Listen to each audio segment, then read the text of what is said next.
Урматтуу Миргүл Өмүрзаковна, аталган мыйзам долбоорунда биздин Кыргызстанда патриот мекенчил, колунда бар жеке ишкер жарандар көп да.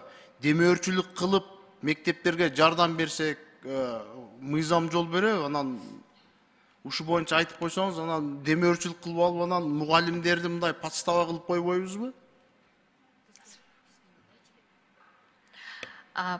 Рысбек Исламович, туура суроо берип атасыз да. Өзүнүн жеке каалоосу менен жардам берген ата энелер болсо, буга эч кандай тоскоолдук жок. Мына бул биздин мыйзам долбоору, мисалы үчүн меценаттык жана соопчулук иши жөнүндө жана көзөмөлчүлүк кеңеши жөнүндө мыйзамдын алкагында ушундай кандайдыр бир мектепке жардам же инвестиция тартуу боло турган болсо, буга жайылтылбайт. Каалоочулар мыйзамдуу түрдө жардам берсе боло берет. Жардам берсе болот экен да, колунда бар ата энелер бар деби. Болгону мыйзамдын негизги максаты, дагы бир жолу кайталайм, мажбурлап ошол билим берүү мекемесинде акча чогултууга каршы. Жана ошол мектептин алдында фонддорду түзүүгө. Рахмат. Анан Эркебек Жумабекович, сиздерде азыр канча идеяң бар? Жалпы республика боюнча штат жетишеби? Рысбек Исламович, 645 идеян кызматкери бар. Жетишеби, жетишпейби? Бизде мектептин эмесине жараша, балдардын санына жараша жетиштүү штат.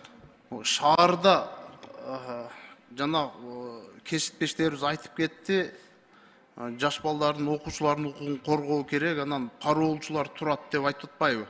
Ошо шааргадан штат бөлүп берип көбөйтсөңүздөр жакшы болот эле да. Себеби основной биздин Бишкек шаарында, чоң шаарларда ушундай окуучуларга кордук болуп атпайбы?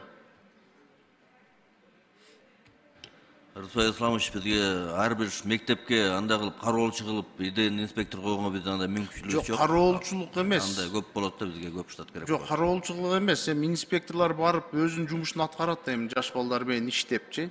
Баягы форма кийип жүрсө, чоочун кишилерде мындай коркобу деген мааниде айтып атам да.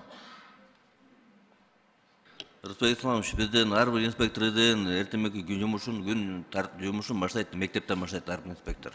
Күнүгө ушул мектепте болушат, мектептин жетекчилиги менен чогуу иш алып барышат, кандайдыр бир көйгөйлөр болсо чогуу чечишет. Жанагы охранасын только ал жагын биз анда обеспечение кыла албайбыз да. Жетиштүү экен да. Жетиштүү. Всё, рахмат.